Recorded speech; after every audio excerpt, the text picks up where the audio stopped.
अब मजा आ रहा है इंडिया और पाकिस्तान के मैच देखने का। भाई साहब, यही वो बात थी जो मैं कब से करता आ रहा हूं कि इंडिया और पाकिस्तान की टीमें जब भी मैच खेलें ऐसा लगना चाहिए जो दुश्मन आपस में खेल रहे हैं। ऐसा नहीं होना चाहिए कि फ्रेंडली मैच चल रहा है। पिछले कुछ सालों में ये सिनेरियो चेंज हो चुका था। रोहित शर्मा, विराट कोहली की कप्तानी के अंदर खिलाड़ी जो थे पाकिस्तान खिलाड़ियों से जाके गुल मिलते थे, हंसी मजाक करते थे, उनको टिप्स देते थे, गिफ्ट शेयरिंग होती थी।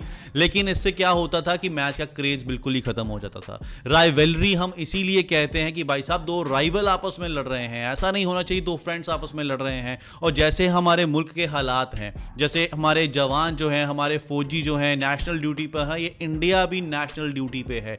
अगर आप इस तरीके की खुंदक रखोगे, अग्रेशन दिखाओगे, तो वहां पर जोश हमारे जवानों को भी आता है जो पाकिस्तान की फौज के सामने खड़े होकर डट कर उनसे लड़ते हैं। तो इसलिए ऐसा ही माहौल होना चाहिए। आपको याद हो शोएब अख्तर, वसीम अकरम, सचिन तेंदुलकर जब खेला करते थे तब ऐसा माहौल होता था। मैच के बाद चाहे वो फ्रेंडली रहें, साथ में डिनर करें, खाएं पिएं, लेकिन मैच के दौरान हमेशा अग्रेसिव नेचर ही होती थी और उनका अग्रेशन दिखता था।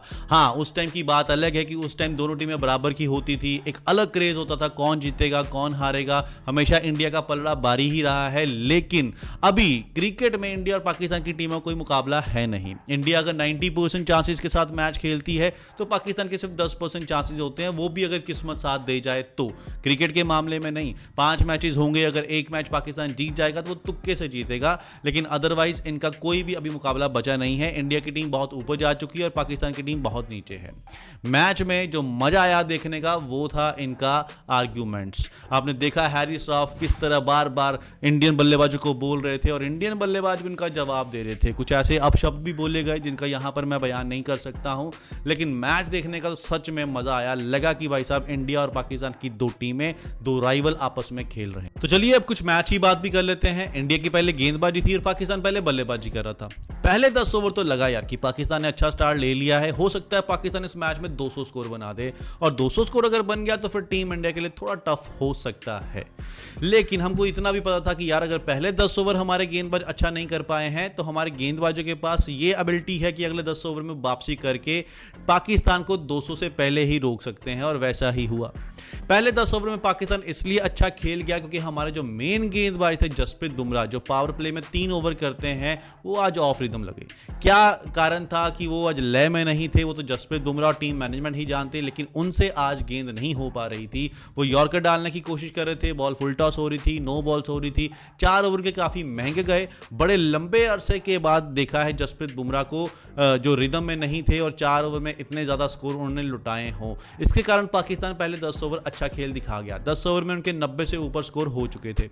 अगले 10 ओवर में जैसे उम्मीद थी इंडियन गेंदबाजों से वापसी करने की, उन्होंने वैसा ही किया और पाकिस्तान को 171 रन पर रोक दिया। और 171 रन इंडियन बल्लेबाजी के आगे, जहां 8 नंबर पर अक्षर पटेल बल्लेबाजी करने आते हैं, कुछ ज्यादा बड़ा टोटल है नहीं। हां, अगर पाकिस्तान अच्छी बल्लेबाजी करता तो उसको चैलेंजिंग बना सकता था। पाकिस्तान की बल्लेबाजी के दौरान शहजादा, जो इनके ओपनर बल्लेबाज हैं, वो उन्होंने 50 बनाई। उसके बाद जो सेलिब्रेशन किया, जो वो रिवॉल्वर बंदूक वाला उन्होंने सेलिब्रेशन किया, वो इनकी मेंटालिटी दिखाता है। इसी मेंटालिटी के कारण आज ये क्रिकेट में इतने पीछे चले गए हैं, क्योंकि यहाँ ये क्रिकेट खेलने नहीं आते। ये बस ये सोच के बैठे होते हैं कि मैं अपना अर्धशतक कंप्लीट करूं, शतक बनाऊं, या 3 विकेट 5 विकेट निकाल के कुछ ऐसा सेलिब्रेशन कर दूं, कुछ ऐसी हरकत कर दूं जो मैं अपने फैंस के लिए हीरो बन जाऊं, मेरे फैंस जो है मेरी जय जयकार करना शुरू कर दें। क्योंकि इनको बेसिकली जो इनका धंधा है ना, वो क्रिकेट से नहीं चलता, इनका धंधा चलता है यूट्यूब से। क्योंकि बाद में ये यूट्यूब चैनल खोलेंगे, वहां पर इनको सब्सक्राइबर चाहिए, क्योंकि क्रिकेट में इनका कोई फ्यूचर नहीं है, और कब तक फ्यूचर है ये भी कुछ कहा नहीं जा सकता। बड़े से बड़े सुपरस्टार को पाकिस्तान की टीम अचानक से टीम से बाहर कर देती है, उनका करियर खत्म कर देती है, कुछ पता नहीं चलता। तो इसलिए हमेशा ये ऐसी हरकतें करते हैं जिससे ये अपने फैंस इकट्ठा कर सकें, उनकी नजरों में एक हीरो बन सकें और आने वाले टाइम में अपना धंधा चला सकें। पाकिस्तान 171 रन बनाकर इतना खुश था, इनके जो चेहरे पर स्माइल थी, ऐसा लग रहा था जैसे इन्होंने 250-300 स्कोर बना दिया हो, और ये सोच के बैठे हुए थे कि हम तो मैच ये जीत गए हैं और मैच जीतकर हम बताएंगे किस तरीके से सेलिब्रेट किया जाता है। हम बदला लेंगे इंडिया का जो उन्होंने हैंडशेक नहीं किया था, हम आज बताने वाले हैं। प्रेस कॉन्फ्रेंस में जाएंगे और बताएंगे साहब कि हमने भी अपनी जो जीत है वो अपने आर्म फोर्स को डेडिकेट की है। लेकिन जैसे ही शुरुआत होती है, शाहीन अफरीदी के हाथ में गेंद आती है, शाहीन अफरीदी भी कुछ ऐसे देख रहे थे अभिषेक अभिषेक शर्मा को कि आज तुझे बताता हूं मैं कि गेंदबाजी किस तरीके से की जाती है। पहली ही बॉल पर अभिषेक शर्मा जब इनको छक्का मारते हैं ना, और उसके बाद जो इनको अपशब्द बोलते हैं, बता नहीं सकता मैंने उन्होंने क्या बोला था, लेकिन इंस्टाग्राम पर ये रील काफ़ी वायरल है, वहां पर देख सकते हो।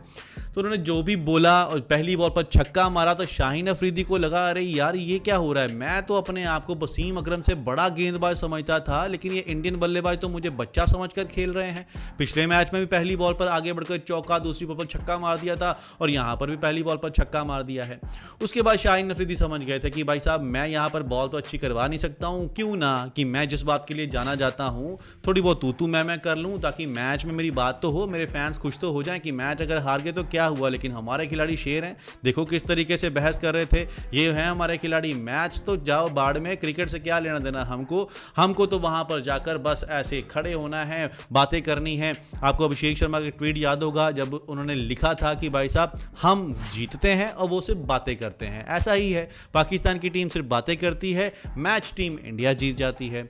इनका एक और टीम का खिलाड़ी हैरिस रॉफ, उसने भी भाई साहब एक ऐसी नीच हरकत की इस मैच के दौरान कि जब वो बाउंड्री लाइन पर खड़ा था तो फैंस जो है उनको बुली कर रहे थे, कोहली कहकर उनको सता रहे थे। आपको याद होगा विराट कोहली ने 2 छक्के मारकर वर्ल्ड कप में कैसे मैच जिताया था, बस उसी लिए उनको कोहली कहकर सता रहे थे। लेकिन वो आगे में जवाब क्या देते हैं, क्रिकेट का तो जवाब दे ही नहीं सकते ना, क्रिकेट के बारे में क्या बोलेंगे, क्या कहेंगे कि वर्ल्ड कप में हमने आपको ऐसे हराया था वैसे हराया था, नहीं, क्योंकि है ही नहीं, ऐसा कुछ किया ही नहीं है। तो फिर वो आउट ऑफ द क्रिकेट बात करते हैं। और 6-0 अब जानते हो कि राफेल जो ये डिंडोरा पीटते हैं, हमने 6 राफेल गिरा दिए थे, उसको लेकर इशारा करते हैं कि हमने आपके 6 राफेल गिराए थे, और कुछ ऐसे भी इशारा करते हैं कि प्लेन उड़ा और बम फूटा, ये सब चीज़ें।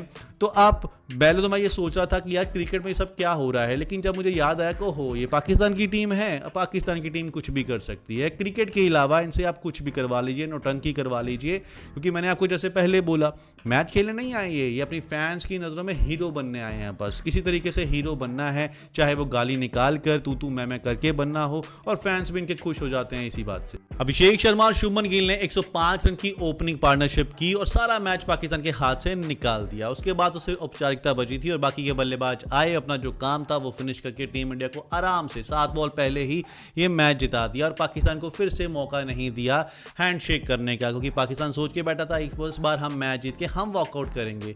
लेकिन साहब मैच जीतने के लिए अच्छा क्रिकेट खेलना पड़ता है, सिर्फ मुंह नहीं चलाना पड़ता। लेकिन हाँ, पाकिस्तान के फैंस का दिल बहुत बड़ा है भाई साहब, हमेशा उम्मीद लगाकर आते हैं, मैच हार जाते हैं और फिर ये सोचते हैं कि अगली बार हम मैच जीतेंगे। और अब भी पाकिस्तान के फैन यही सोच रहे हैं कि पाकिस्तान की टीम फाइनल में आएगी, फिर से इंडिया के साथ मैच होगा और उस मैच को जीतकर हम फिर से टीम इंडिया से बदला लेंगे। लेकिन मुझे पता नहीं क्यों ऐसा लग रहा है कि पाकिस्तान की टीम फाइनल में नहीं आने वाली है। पाकिस्तान का मैच बांग्लादेश और श्रीलंका से होने वाला है और इन दोनों में से कोई एक टीम पाकिस्तान को हराने वाली है और पाकिस्तान यहीं से बाहर हो जाएगा। और अगर फिर भी पाकिस्तान की टीम फाइनल में आ जाती है तो उनकी ये भी उम्मीदें जो एक बार फिर से मैच होगा वहां हम जीतेंगे, वो भी एक बार फिर टूटने वाली हैं। एक बार इंसल्ट हुई, 2 बार इंसल्ट हुई, तीसरी बार फिर से ये इंसल्ट करवा के ही घर को वापस जाएंगे।